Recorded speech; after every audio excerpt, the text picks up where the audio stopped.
The invite came as a text. Not a call. Not a warm check-in.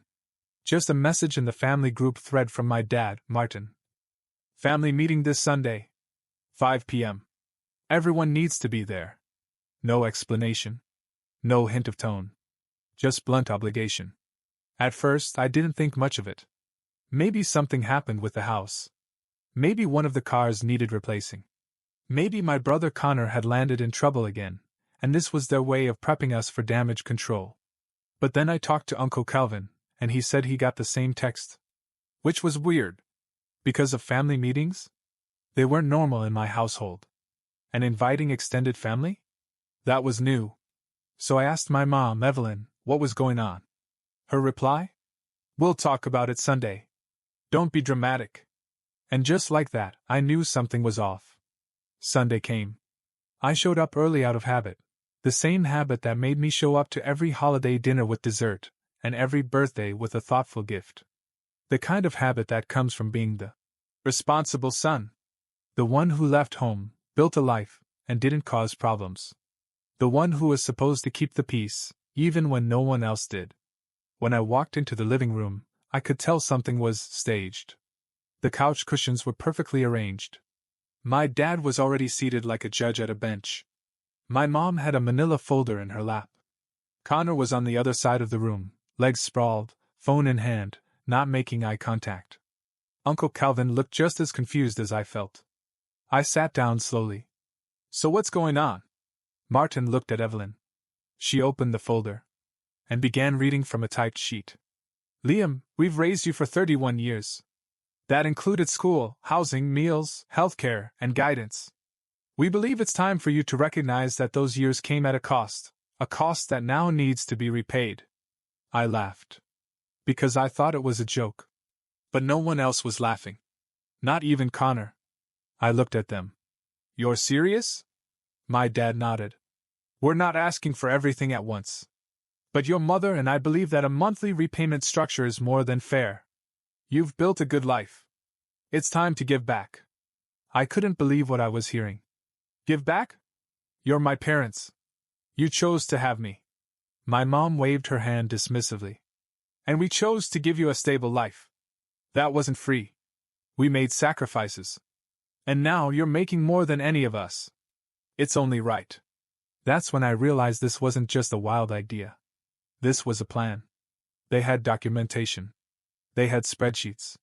They had a literal itemized list, estimated cost of raising me from birth to 18, adjusted for inflation. And they were asking me to start paying them back. Uncle Calvin leaned forward. Are you two hearing yourselves? You're trying to invoice your son for being your son. My dad snapped. You wouldn't understand. You never had kids. He held his ground. No, but I was one. And if my parents had tried to pull this stunt, I'd have walked out and never come back. I looked at Connor. He still hadn't said anything. So I asked, Are you part of this too? He shrugged. I mean, they did raise us. And it's not like you're struggling. You could afford it. I stared at him. Of course. The golden boy. The one who stayed close. Who never left. Who still borrowed money and never paid it back. This wasn't about fairness. This was about control. About clawing back what they felt they'd lost when I became independent. My mom smiled, sweet but sharp. Think of it like an investment. You're just returning the favor. I stood up. No. What you're asking for isn't a favor. It's a ransom demand. And I'm not paying to prove I was worth raising. They started to protest. Tried to spin it again. But I was already walking to the door. Because if the people who raised me couldn't see me as family unless I paid for it, then maybe they didn't deserve to be in the life I'd built without them. I didn't expect peace after I walked out. But I didn't expect war either. Still, that's what it became. Within 2 days I started getting texts, not from my parents, but from extended family. Cousins. Aunts. People I hadn't spoken to in months. All with the same tone. Why would you do this to your parents? I heard you're refusing to help them after everything they've done for you. You've changed. Martin and Evelyn wasted no time painting me as the ungrateful son. They told everyone they humbly asked for help. and I coldly refused. They rewrote the narrative, took out the part where they handed me a bill for 31 years of parenting and framed it like I'd slammed the door in their faces for no reason. I ignored the noise for a while. But when Tessa, my cousin, messaged me, someone I respected, I decided to explain. I sent her the list. The spreadsheet. The itemized debt breakdown, complete with payment plans and due dates. She called me immediately. "Oh my God! Liam. I thought they were exaggerating. I didn't realize it was this messed up." Exactly. This wasn't about a loan. It was about guilt-tripping me into proving my loyalty with a direct deposit. Still, the damage was done. Family dinners? Tense. Group chats? Silent. Connor? Doubled down. He even posted some passive-aggressive status online about how some people forget where they came from the second they get a decent paycheck. I didn't respond. Because I don't argue with people who benefit from the lies being told. A few weeks passed. And then things escalated again. I got a call from my old high school friend Rachel, now working at the local bank. She sounded uncomfortable. "Hey, just a heads up. Your parents were in here asking about your accounts. Said you were setting up something for them and needed access." I felt my stomach drop. "Access to what?" "To your old joint savings. The one you opened in college, remember?" I hadn't used that account in years, but it was still technically active. Back then, when I was broke, I added my mom as a secondary just in case. I never removed her. That was my mistake. I hung up and immediately logged into the account.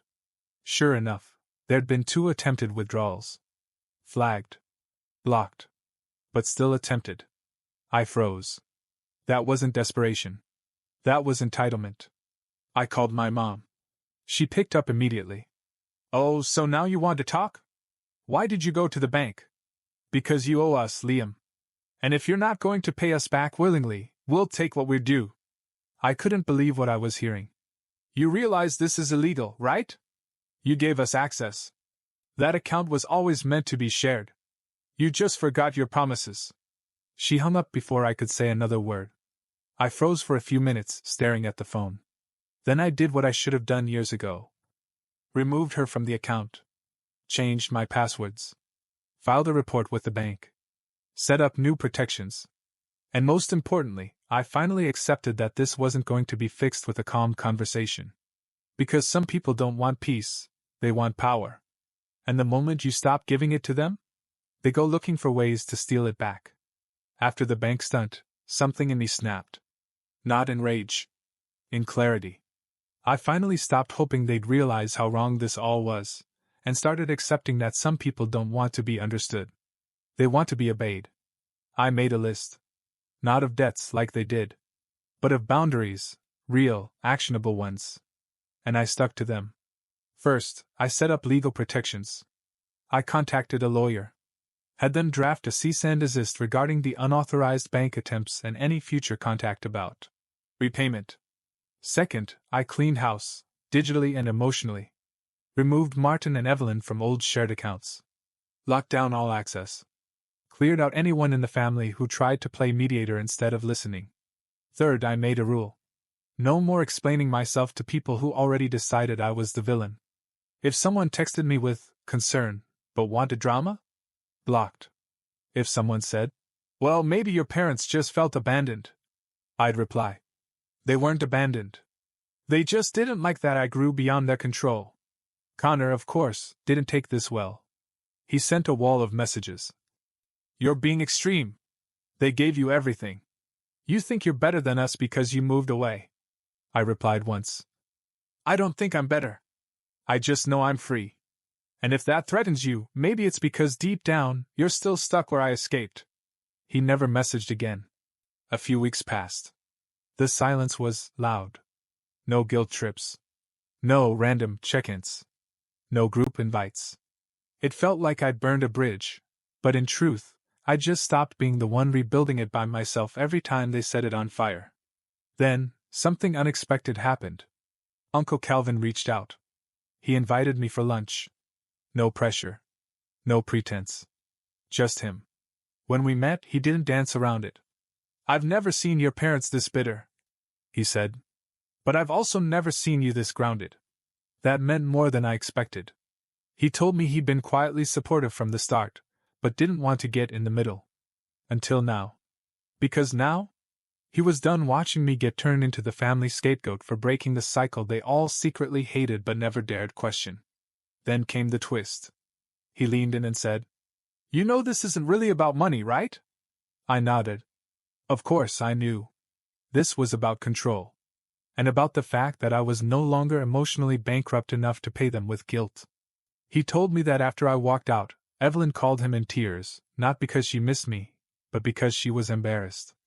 Not hurt. Embarrassed. Because I'd said no, in front of other people. Because I'd made a scene. Because I'd taken her power away without yelling, which was unforgivable to her. The old me would have tried to fix that. But this version? I just nodded. Because sometimes silence isn't the absence of love. It's the absence of access. And I had every right to protect mine. That night I wrote a letter. Not to them. To myself. I listed everything I'd internalized from growing up in that house. Love is conditional. Independence is selfish. Saying no means you don't care. Then I crossed them all out. And below them I wrote, "My life doesn't need their permission to be peaceful." It came in the mail. Not a text. Not a voicemail. A letter, handwritten, thick envelope, my name in full cursive on the front. I recognized the writing instantly. Evelyn. I waited 3 days to open it. Not because I was scared. Because I already knew what it would be. A performance. Inside were 4 pages, double-sided. It started softly. "Liam, we love you. Always have. Always will. We're sorry if our request caused pain. That was never our intention." I paused. If not. "We're sorry we hurt you." Not. "We understand now." Just if. Which isn't accountability. It's a trapdoor, just big enough to pretend it's remorse, but sturdy enough to walk back through when they're ready to spin it. The letter continued. "We only wanted to show you how much we sacrificed for you. That we put our lives on hold for your future. That we struggled, and sometimes resented how hard it was. Maybe we expressed that wrong." There it was again. The guilt grenade gift wrapped. Not to heal me, but to remind me. That they'd never let me forget I was an expense. A transaction. And now, an investment gone rogue. Then the line that sealed it. "We're still open to having a conversation, if you're ready to come to the table with respect." Respect. From the people who tried to steal from my bank account. From the people who called me selfish for not paying off a fabricated debt. But now I had to come with respect? I didn't respond. Instead, I read it again out loud, slowly. And I imagined what it would have sounded like if it had said, "We were wrong. We hurt you. We're sorry. We love you, even when we can't control you." That's what it should have been. But it wasn't. And I've stopped pretending. Maybe next time they'll get it right. A week later, Martin sent a follow-up. Short. Just 1 line. "Let's not drag this out forever." That wasn't a peace offering. That was pressure. That was code for, "Stop holding us accountable. Let us off the hook." I didn't reply to that either. Because at this point, silence wasn't avoidance, it was self-defense. Uncle Calvin checked in again. I told him about the letter. He shook his head and said, "That wasn't an apology. That was an invoice with a sad font." We both laughed. But there was truth in it. Because emotional manipulation doesn't always yell, sometimes it writes sweet words and waits for you to fold. I didn't fold. But I did write something back. Not for them. For me. I opened a new document and typed the apology I wished they'd sent. Line by line. And then I read it aloud, to hear what it would sound like if they'd ever truly seen me. Then I closed the doc. Didn't save it. Because I didn't need it anymore. Peace doesn't come from pretending people are who you want them to be. It comes from accepting who they are, and adjusting your proximity accordingly. I wasn't angry anymore. I wasn't hurt. I was just done. And nothing feels more powerful than no longer needing people who never asked how much it cost you to carry their weight. It's strange what happens when you stop waiting for an apology. The silence stops echoing. You stop checking your phone. You stop rehearsing comebacks. You stop playing conversations in your head that never actually happened. Instead, something shifts. You start living again. And that's exactly what I did. I moved apartments. Not out of panic, but because I wanted a space that had no trace of them. No leftover holiday photos, no dusty frames from birthdays they barely acknowledged, no furniture they helped pick. I sold the old couch. Bought one in deep navy. Got plants I'd probably forget to water, but made the room feel alive. Every inch of that space was mine. And it felt like it. I started seeing a therapist. Not because I was broken, but because I was rebuilding. And rebuilding is loud. Messy. Sharp in the places where old wounds haven't fully closed. We talked about control. Guilt. How conditional love can sound almost kind until you hear the price tag attached. And in one session, my therapist said something I'll never forget. What would you do if you stopped making their comfort your responsibility? It hit hard. Because I had made their comfort everything. Even when they made me feel small, I gave them softness. That ended now. I poured myself into the life they tried to downplay. Work got better. I took a risk and pitched a project I'd shelved for months. It got approved. My name is on something I believe in. I started writing again. Just a few essays. Reflections. Thoughts about boundaries, expectations, and family fractures. I didn't post them. Just wrote them to remind myself. Your voice is real, even when they tried to silence it. I reconnected with people I'd pulled back from, not because they were toxic, but because I was too tired to explain the storm I was in. One of them, Maya, told me, "You look lighter. You're not flinching when people get close anymore." I hadn't realized I was. But she was right. The distance gave me room to breathe, and breathing, it turns out, is a quiet revolution.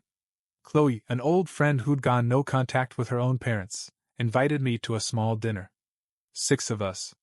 All with stories. Not trauma dumping. Just honest, lived in truth. We toasted to things that used to sound bitter but now tasted like freedom. To chosen family. To no longer explain yourself. To say no and not follow it with an apology. I went home that night and wrote one line in my journal. I am not a product of their investment.